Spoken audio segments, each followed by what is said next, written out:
existe uma teologia da libertação não marxista. Eu me lembro que uma vez alguém me disse, o Papa, na verdade, o Ratzinger não condenou a teologia da libertação como um todo, só a parte marxista. Disse, inclusive, que ela é urgente e necessária. Eu já escutei esse argumento. Existe uma que a igreja condena, e uma outra que é boazinha, que essa a gente tem que aceitar, que é só uma questão de fazer bem ao pobre. Eu queria que você analisasse esse argumento. Veja bem, a igreja condenou.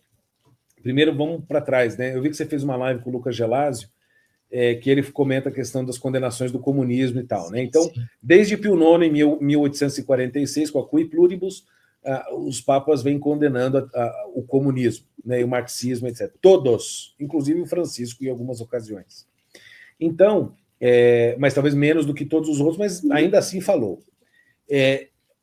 Então, ou seja, a base, a estrutura da teologia da libertação, que ela nasce marxista, ela não tem uma versão dela que não nasce marxista. Né? Ou seja, o nascedouro, o paridouro, a genética, o DNA dela. Se você for olhar, dá um zoom lá na hélice, né, da tinina, guanina, etc., do núcleo mesmo da teologia da libertação, é marxista. Pronto. Agora, o que a Santa Sé fez? Esse movimento, quando o Ratzinger começa a reagir a este movimento, a pedido de João Paulo II, quando ele assume a doutrina da fé, e aí ele escreve o famoso relatório da fé, né?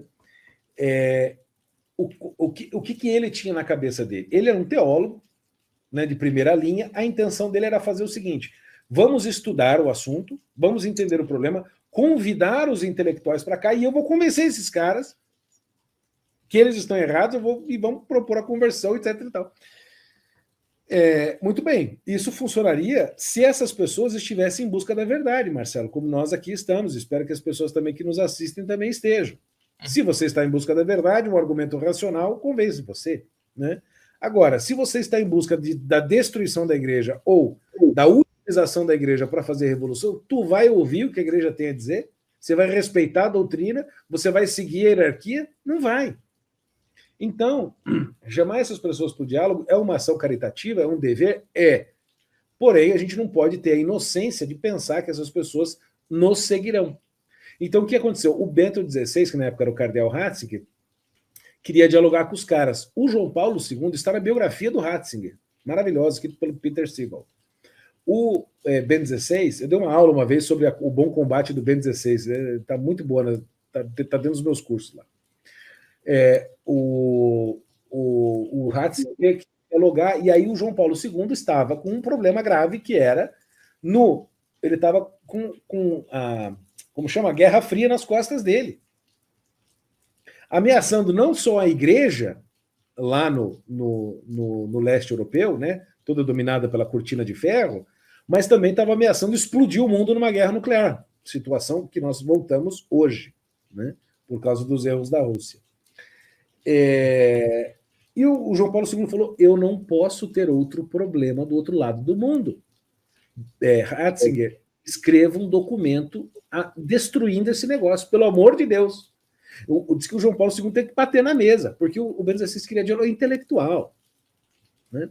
Então ele fez daí a famosa Instrução Libertatis Nuncius, né? Ou seja, o anúncio da liberdade, em que ele analisa os aspectos errôneos da teologia da libertação, né, que são múltiplos, mas basicamente ele pega a questão das teses e dos métodos e da lógica marxista presente nela e diz que isso tudo é errado, condenável, etc. e tal, né? Ou seja, ele condena o aspecto marxista da teologia da libertação.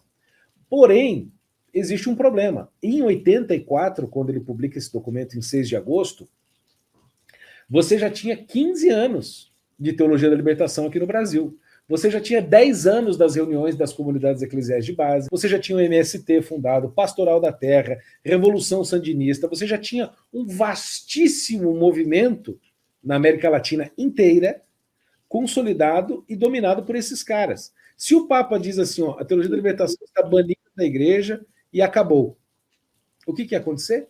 Poderia ter um cisma ou um abandono em massa da fé. Então, o Bento XVI agiu genialmente inspirado pelo Espírito Santo. Vamos condenar o aspecto marxista dela. Aí o que ele faz? Condena na instrução, né? Depois, em 85, ele faz uma série, Em 84, 85, ele faz uma série de punições contra o João Subrino, contra o Leonardo Boff, contra... Puxa vida, me esqueci o nome do cara lá. Mas, enfim, foi uma série de punições que ele fez, pedido de silêncio, pedido de parar de ensinar pro... Meu nome daquele cara, meu Deus, um alemão, que escreveu a igreja, lá como é o nome dele? A Igreja Tem Salvação? Puxa vida. Hans King, exatamente. Hans King. Une uma série de pessoas. Ou seja, para dar uma baixada na pressão que os caras iam exercer. Né? E aí, em 86, ele faz um esforço intelectual imenso, louvável e maravilhoso, que aquilo é de se ler, que é chamada Libertatis Conscientia, que é uma instrução que busca, ou seja, a liberdade de consciência, que busca limpar a teologia da libertação do seu conteúdo marxista e tentar trazê-la para a tradição católica, para o ensino da igreja. Por quê? Para não perder as almas. Porque, tudo bem, você pode chegar e dar uma paulada muito dura, você racha a igreja. Então você tem que ir, como disse o Pedro Snardi aqui, né, necessita abertura e docilidade. Né? Como diz Deus em Isaías, né, vinde e arrazoemos, né, vamos dizer, Deus dizendo vinde e arrazoemos. Então vamos, né, arrazoar. Então isso foi fundamental, porque ele primeiro enterra intelectualmente a teologia da libertação, porque também ele publica um outro documento chamado Eu Vos Explico o que é a teologia da libertação, então ele disseca o problema intelectual dela, mostra que ela é errada, tanto que depois daquilo nenhuma contribuição intelectual séria deles foi feita, ele encerrou intelectualmente o movimento ali, porém politicamente aquele movimento continua correndo.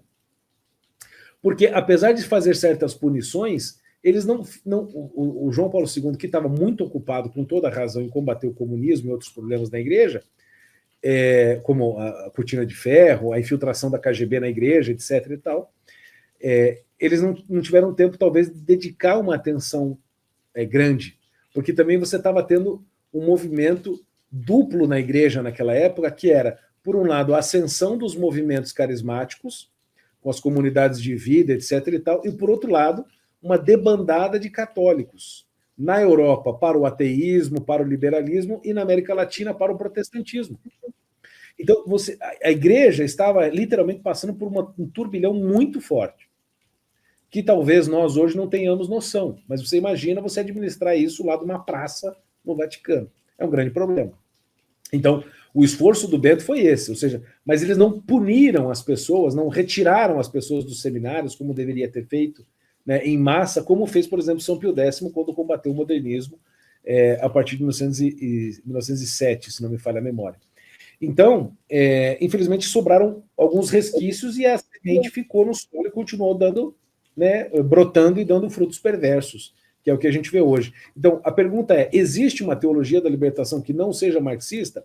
Veja bem, ela existe sim, mas ela existe apenas como uma hipótese, ou seja, como uma coisa que pode ser realizada no futuro. Pergunta, ela existe na prática? Não. Você tem algum livro de teologia da libertação que não seja marxista? Não. Você tem algum adepto da teologia da libertação que não seja marxista ou não tenha no seu bojo a estrutura de pensamento marxista, ainda que ele não se declare marxista? Não tem. Então, essa história de que da teologia da libertação ele condenou a parte comunista. Sim, porque ela é comunista. Não tem como não ser. Porque a lógica da teologia da libertação, ela é comunista.